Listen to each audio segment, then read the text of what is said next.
cause means and what it's doing to impact Oregonians here today. I can tell you that when federal funds that are meant to serve the most vulnerable Oregonians are suspended or unavailable, that has impact on Oregonians, and it's a dereliction of the federal government's duty to protect Americans. Here's what we do know. When that memo went out today, we have agencies and community partners who cannot access federal funds. The Oregon Health Authority on a regular basis logs in to seek reimbursement of Medicaid dollars for the Oregon Health Plan. That system is shut down. We cannot seek those reimbursements at this moment. Head Start providers who can log on to get reimbursement for the services they are providing for very low-income children cannot get into the payment management system to get reimbursed. The Department of Early Learning and Child Care cannot get into the system that allows them to seek reimbursement under the Child Care Development Fund. That is what is happening today here in Oregon, and I would guess across the country. My message to Oregonians, for folks who are on the Oregon Health Plan, please continue to seek care. This does not impact you today. This is about how money is coming back to the state to pay for the services that you're using, but do not delay care. Same with folks who are in Head Start, your services will be there. But this is a challenge for us to continue to provide services.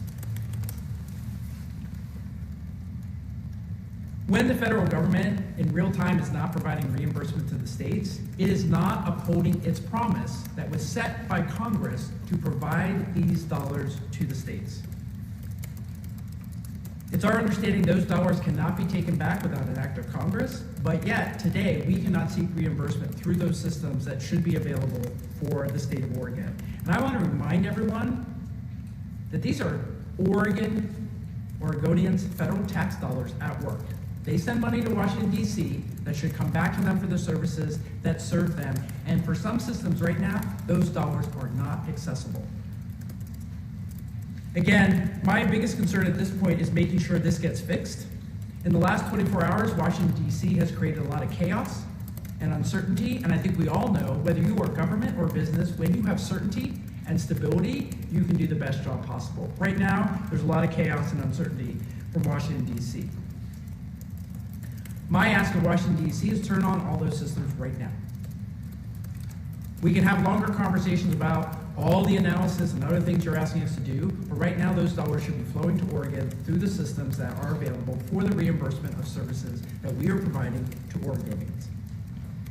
And then lastly, I'll just say, I'm going to continue to make sure that whatever we do here in Oregon, I'm upholding our values and our laws and protecting Oregonians for the things that they need.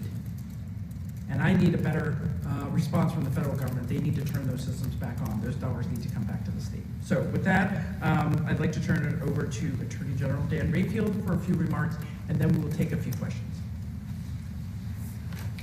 Thank you, Governor. And thank you for, we've been incredibly fortunate to live in a state where we have a good partnership with the governor when it comes to protecting all Oregonians, and I feel incredibly fortunate to be here today with such an incredible partner. During the past 24 hours, as you heard, the Trump administration submitted an order threatening billions of federal funds here in this state.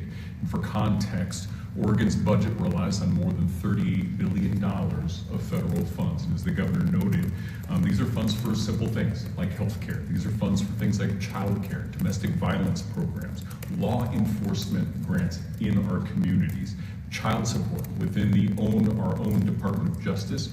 Again, just like we saw that the Medicaid portals are shut down, here for child support at the Oregon Department of Justice, those portals are also shut down for us to be able to pull down federal funding. The messages that are coming from the Trump administration are just plain confusing, and they're inconsistent. And it's another example of the Trump administration and its attempts to sow division and chaos for a political end. What we're hearing from the White House is not what we're experiencing on the ground. And you heard that just a moment ago, where we're hearing that things aren't going to be impacting Medicaid, but the fact on the ground is that these portals are shut down, preventing us from getting access to these critical funds that are important to all Oregonians for programs that they rely in and day out.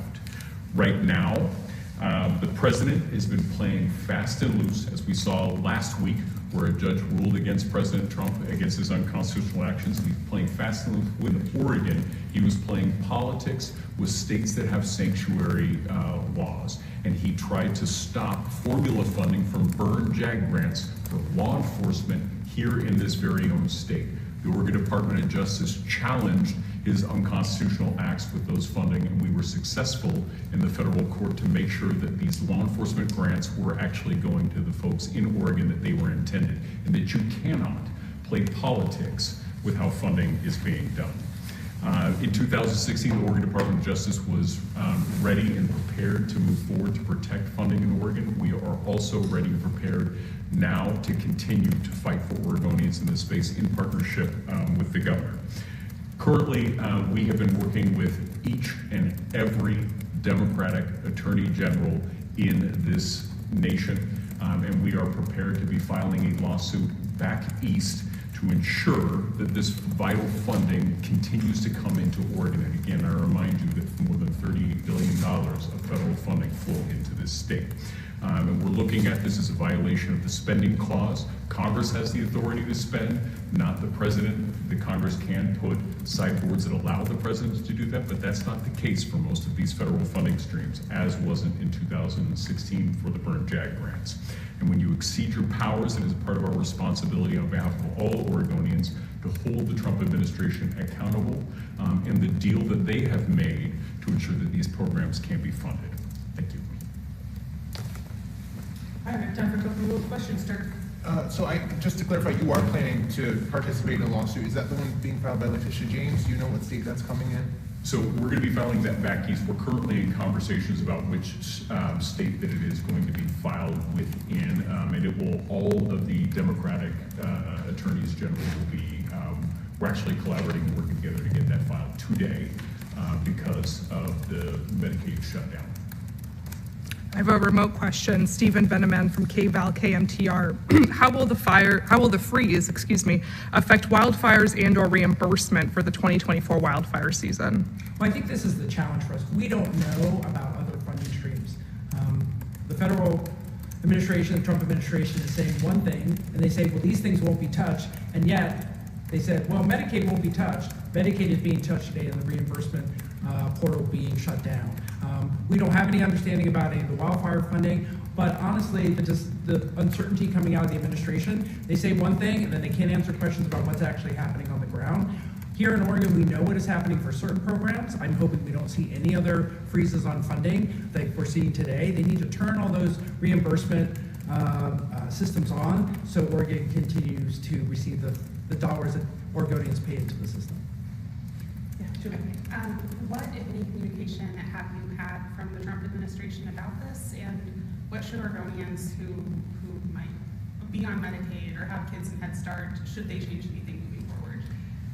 The message today for Oregonians is we are monitoring this. Your services are safe today. If you need medical care under the Oregon Health Plan, please keep your appointments. Please keep your care going forward. If you are a Head Start parent, your Head Start will be there tomorrow. This kind of uncertainty, however, of when the state will be reimbursed is completely unacceptable. Congress sets the goals here of what money flows to the states. This should be happening. What we have heard from the federal government is they issued a memo with no guidance and they shut off reimbursement mechanisms in response. We don't know what that means. That is inconsistent with what practice has been in the past. If we're going to get guidance and we need to know, we need to have advance notice. There's complete confusion right now from the Trump administration about what they're doing and what it means for Americans across the country. I have a remote question from Claire Rush with the Associated Press. Can you please provide when payments have been affected? Thank you. So what happens here in the state when you're on the Oregon Health Plan and we have to pay for the services you receive? The state pays for things, and then we get reimbursement from the federal government. They do that on a regular basis, multiple times a day. It's like your household budget. If you pay for something and you don't get paid back for the reimbursement you're expecting, or you don't get your paycheck, that will be a cash flow problem at some point. Right now, the uncertainty of saying one thing and then cutting off money, which is not, in our understanding, what a president can do. Those dollars are set by Congress. That is a promise to Oregonians. Those dollars should be flowing to the state. Governor, do you have any clarity? We got it back here. Yeah, in regards to another Trump order, Governor, recognizing just 2 sexes, will that change any LGBTQ protections for Oregonians? I think any of the messages coming out of the federal government are completely unclear. We have no guidance. Those executive orders are very broad. In often cases, 1 page.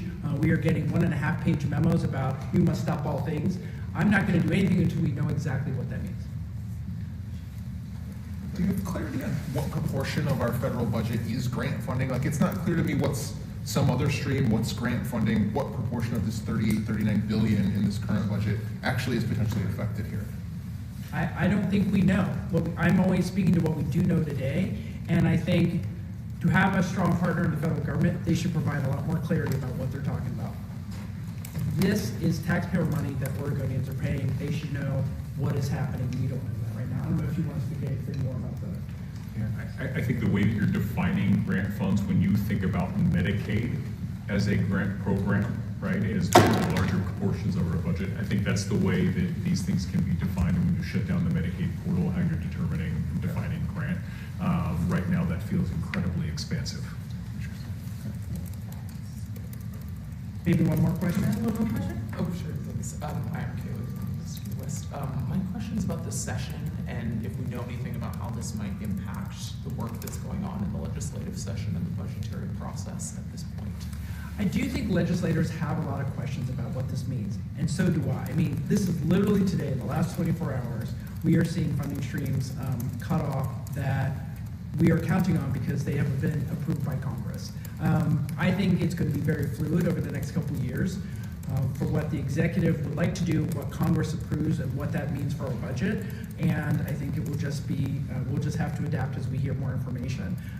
But I think legislators and everybody in Oregon should demand clear answers from the federal government so we can plan, whether that's budgetary or frankly for our lives. Because if you are seeking health care or need to get your kid to Head Start, you need to know it's going to be there until. All right, do you want to think we're good? Okay, thanks everybody. Really appreciate it.